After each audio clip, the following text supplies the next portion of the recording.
साथियों, मैं आपको विज्ञप्ति में दिखाने वाला हूं कि आपकी पहले फाइनल कट ऑफ आएगी या पहले आपका मेडिकल होगा। अभी भी आपको यूपी प्लस 60,244 में डाउट है कि आपके पहले मेडिकल होगा या पहले फाइनल कट ऑफ आएगी। अभी तक ये डाउट है आपका। मैं डायरेक्ट आपको विज्ञप्ति में दिखाऊंगा, ना कि मैं अपने अनुसार कोई बनी बनाई बात बताने वाला। मैं आपको सबूत के तौर पर दिखाने वाला हूँ विज्ञप्ति के द्वारा। ट्रेनिंग में जेटीसी आरटीसी क्या होता है, ट्रेनिंग आपकी 9 महीने की होने वाली है, इसके बारे में बात करेंगे। पुलिस वेरिफिकेशन कैसे होती है, हालांकि इसके बारे में हम पिछली एक वीडियो में बातें कर चुके हैं, लेकिन इस वीडियो में भी हम पुलिस वेरिफिकेशन के बारे में बातें करेंगे। चलिए हम सबसे पहले देखते हैं, पहले मेडिकल होगा या पहले आपकी फाइनल कट ऑफ आएगी। चलिए वीडियो को शुरू करते हैं। भाई देखिए, आपकी स्क्रीन पर मैंने आपकी विज्ञप्ति को ओपन किया हुआ है। यूपी पुलिस आरक्षी नागरिक पुलिस के पदों पर सीधी भर्ती 2023, जिसमें आपके पदों की संख्या 60,244 है और जनरल में 24,102 और आपके अन्य पिछड़ा वर्ग में ओबीसी में 16,264 अभ्यर्थी हैं। अन्य कैटेगरियों में आप देख सकते हैं। तो ये आपकी विज्ञप्ति है। विज्ञप्ति में मैं आपको बताने वाला हूँ कि आपकी पहले फाइनल मेरिट आएगी या आपका मेडिकल टेस्ट होगा। चलिए हम इसको विज्ञप्ति को आपके देखते हैं। साथियों, जब आप अपनी विज्ञप्ति में पेज नंबर 8 पर जाओगे तो वहाँ पर साफ साफ लिखा है चयन और अंतिम योग्यता सूची। तो इसको देखते हैं। देखिए, शारीरिक दक्षता परीक्षण यानी कि दौड़ में साफ साफ आप समझ लें। इसीलिए मैं कहता हूँ आपको ऑथेंटिक जानकारी दी जाएगी हमारे चैनल पर। सरकारी नौकरी की हम जानकारी दे रहे हैं। UP police, SSC, railway, RPF, लेखपाल, टीचर सभी की जानकारी देते हैं। चैनल को हम सब्सक्राइब करने की इसीलिए कहते हैं, चैनल सब्सक्राइब कर लें। आपको हमारे चैनल पर लगातार यूपी पुलिस और सरकारी नौकरी और मोटिवेशनल वीडियो लगातार मिलती रहेंगी। चलिए बात करते हैं। शारीरिक दक्षता परीक्षण में सफल पाए गए अभ्यर्थियों में से, यानी कि जो रेस में पास पाए गए अभ्यर्थियों में से बोर्ड लिखित परीक्षा में प्रत्येक अभ्यर्थी द्वारा प्राप्त अंकों के क्रम के अनुसार आपकी जो मेरिट बनेगी वो लिखित परीक्षा में प्राप्त किए गए अंकों के क्रम के अनुसार प्रत्येक श्रेणी के अभ्यर्थियों की एक चयन सूची आरक्षण नीति को ध्यान में रखते हुए तैयार करेगा। कौन? बोर्ड करेगा तैयार। इसे विभाग अध्यक्ष को अग्रिम कार्रवाई हेतु प्रेषित करेगा। इसे बोर्ड की वेबसाइट पर भी निर्धारित प्रक्रिया के अनुसार प्रदर्शित करेगा। यानी कि आपकी जो अंतिम सूची है वो आरक्षण के अनुसार शारीरिक दक्षता परीक्षा में पास सफल पाए गए अभ्यर्थियों में से बोर्ड लिखित परीक्षा में जितने भी अंक आपने प्राप्त किए हैं, लिखित परीक्षा के अंकों के आधार पर आपकी सूची तैयार की जाएगी। आपको मैंने इसकी व्याख्या करके बता दी है। दूसरा है, बोर्ड के द्वारा कोई प्रतीक्षा सूची तैयार नहीं की जाएगी, यानी कि कोई भी आपकी मेरिट लिस्ट के बाद कोई दूसरी सूची नहीं आने वाली है।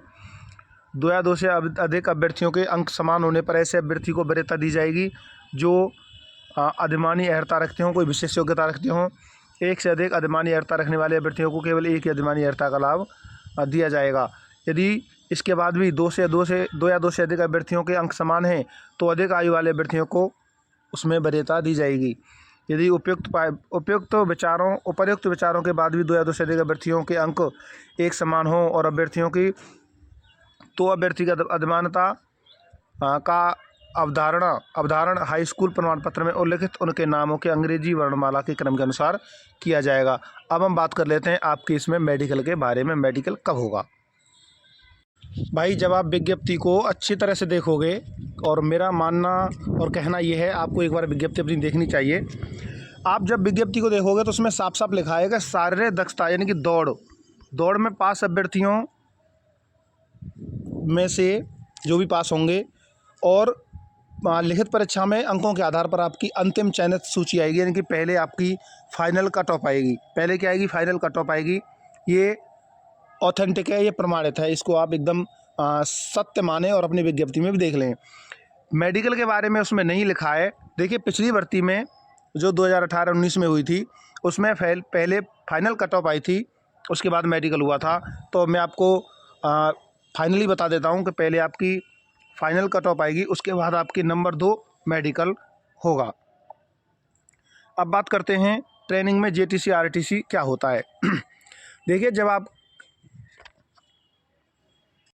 चयनित हो जाते हैं तो चयनित होने के बाद आपको ट्रेनिंग पर भेजा जाता है और आपको डिस्ट्रिक्ट यानी कि किस ज़िले में आपकी ड्यूटी रहेगी अलॉट किया जाता है। तो उसमें जब आपकी जॉइनिंग होती है तो आपको एक जिला दिया जाएगा। जैसे मान के चलिए आपकी जॉइनिंग हुई है गाज़ियाबाद ज़िले में। कहाँ हुई है? गाज़ियाबाद में। तो गाज़ियाबाद में जब आपकी पहली जॉइनिंग हुई है तो उसको कहते हैं हम जेटीसी। जेटीसी में आपको वो ज़िला मिलेगा जहाँ पर आपको ट्रेनिंग करने के बाद ड्यूटी करनी है। 2-4 साल आपको वहाँ पर रहना है। पहली पोस्टिंग, फर्स्ट पोस्टिंग को ही हम जेटीसी कहते हैं। अब आपको ये डाउट होगा जेटीसी कितने दिन की होती है, तो मैं बता देता हूँ। जेटीसी लगभग 25 से 35 दिन की होती है। इसका समय घटाया और बढ़ाया भी जा सकता है। जेटीसी एक नॉर्मल ट्रेनिंग होती है। सुबह शाम आपको दौड़ाने भगाने के लिए ले जाया जाएगा, घुमाने के लिए ले जाया जाएगा वहाँ के एक पीटीआई या इंस्ट्रक्टर के द्वारा। 25-35 दिन की जेटीसी होती है।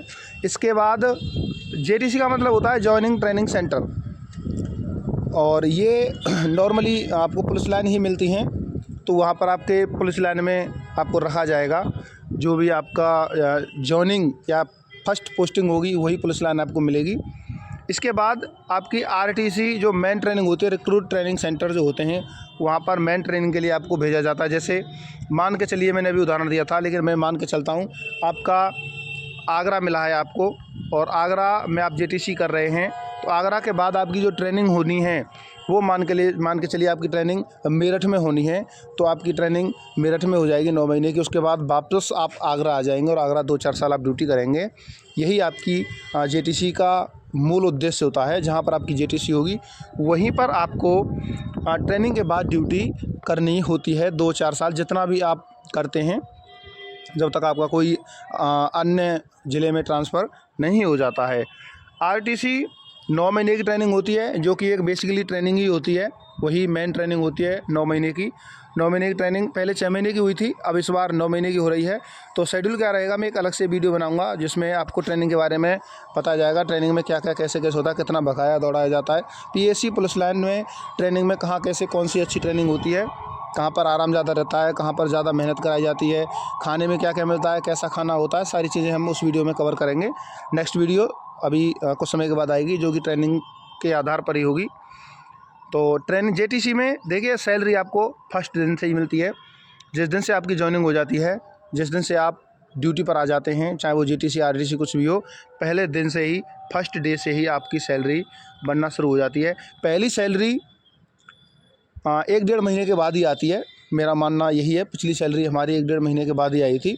जैसे आपके मान के चलो महीने के बीच में आपकी ट्रेनिंग जॉइनिंग हुई है, जैसे 15 तारीख को, 10 तारीख को, 20 तारीख को आपकी जॉइनिंग हुई है। तो एक तो ये महीना आधा और एक अगला महीना, उसकी सैलरी अगले तीसरे महीने में आपकी आएगी। 1-2 तारीख में आपकी सैलरी आ जाती है। पुलिस वेरिफिकेशन कैसे होती है, देखो मैंने अभी तक जानकारी आपको अच्छी जानकारी देने की कोशिश करी है। आपको जानकारी अच्छी लग रही है तो भाई वीडियो को एक बार लाइक कर दिया करो। लाइक करने से काफ़ी मोटिवेशन मिलता है। इसके साथ साथ मैं आपको बार बार बता रहा हूँ कि चैनल को आप सब्सक्राइब कर लें। सब्सक्राइब कर लेंगे तो हमारी लगातार वीडियो यूपी पुलिस की आ रही हैं, आप चैनल पर जाकर देख भी सकते हैं। आपको वीडियोज़ मिलती रहेंगी सरकारी नौकरी से संबंधित। चैनल सब्सक्राइब कर लें। पुलिस वेरिफिकेशन कैसे होती है, देखिए यूपी पुलिस में जब आप ज्वाइन हो जाते हैं, आपके मेडिकल फिजिकल सब पास हो जाते हैं, तो ट्रेनिंग पर या ड्यूटी पर या जॉइनिंग से पहले जब तक आप ड्यूटी पर नहीं जाते हैं, उससे पहले आपकी वेरिफिकेशन होती है कि आपने जो भी दस्तावेज़ लगाए हैं क्या आप वो सही हैं या आप सही दस्तावेज़ हैं। तो उसके पहली जो वेरिफिकेशन होती है वो होती है आपकी थाने के द्वारा की गई वेरिफिकेशन। आपके थाने में वेरिफिकेशन आएगी। ये सारे काम मेडिकल में आपसे करा लिए जाएंगे। 2 फॉर्म भरवाए जाएंगे, उन 2 फॉर्म के द्वारा ही आपकी वेरिफिकेशन होती है। एक आपके थाने के द्वारा होगी, जो भी थाना आपका लगता है उस थाने में आपकी वेरिफिकेशन आएगी। वहाँ पर आपको थाने में बुलाया जाएगा या कोई अधिकारी कर्मचारी आपके घर पर आ सकता है, तो उसका भी ध्यान रखें।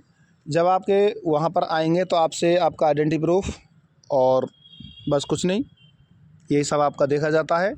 आधार कार्ड वगैरह, पहचान पत्र, वोटर कार्ड, इसके द्वारा आपकी थाने के द्वारा वेरिफिकेशन हो जाती है। 2 गवाह भी आपके मांगे जा सकते हैं। दूसरी वेरिफिकेशन होती है आपके पुलिस लाइन में एक LIU ऑफिस होती है, जो कि सिविल ड्रेस वाले हमारे पुलिस भाई होते हैं। LIU ऑफिस के द्वारा आपकी गुप्त जांच की जाती है। वेरिफिकेशन की जाती है, वहाँ से भी कॉल आपके पास आएगी या फिर वहाँ से कोई एक आदमी आपके पास आपके एड्रेस पर आ सकता है। तो LIU जांच भी होती है, ये 2 ही वेरिफिकेशन आपकी होती हैं, कोई दिक्कत वाली बात है नहीं। आपको बस ध्यान रखना है कब वेरिफिकेशन हो रही है आपकी। अपने थाने में, अपने LIU ऑफिस में आप संपर्क कर सकते हैं। वीडियो कैसी लगी, जानकारी कैसी लगी, अच्छी लगी तो भाई लाइक करें, दोस्तों को शेयर करें, चैनल सब्सक्राइब कर लें, आपको लगातार जानकारी मिलती रहेंगी। और वीडियो देखने के लिए धन्यवाद। जय हिंद, वंदे मातरम। आपका क्या डाउट है आप कमेंट ज़रूर करें, क्योंकि जब तक आप कमेंट नहीं करेंगे तब पता नहीं चलेगा कि आप क्या पूछना चाह रहे हैं और अगली वीडियो किस सब्जेक्ट पर होनी चाहिए। वीडियो देखने के लिए धन्यवाद। जय हिंद, वंदे मातरम।